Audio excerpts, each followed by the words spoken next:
Just in a couple of minutes then, if someone was to say, I'm not going to go to your demonstration tomorrow because you're basically a fascist yourself, a kind of Nazi because Russia is like Hitler somehow, and we've got to defend Ukraine and plucky Zelensky and send him warplanes and jets and weapons and cluster bombs.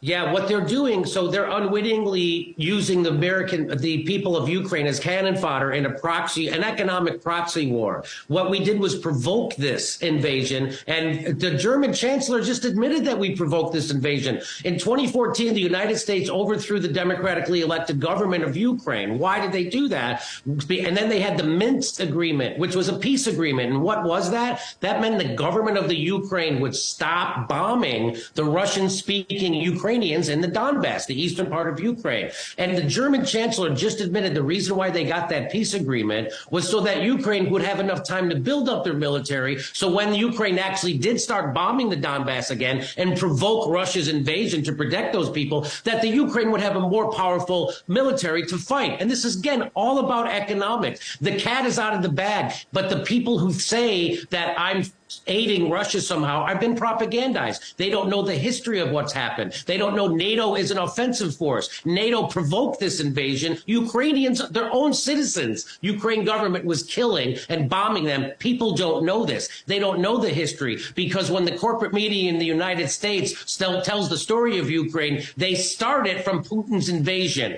They don't know why Putin invaded. They don't know that the Ukrainian government was bombing those people for 8 straight years and slaughtering them. They don't know that they're in bed with Nazis, literal Nazis, which is why when Zelensky campaigned, he campaigned on bringing people together. He campaigned on peace. And then as soon as he got elected, he gets the threat from NATO and he gets a threat from the Nazis in Ukraine that if he does bring peace, they're going to kill him. And so that's why we're in this position we are in today. And people have no idea that that's what happened. So you can call me anything you want. There's only one way to end this war.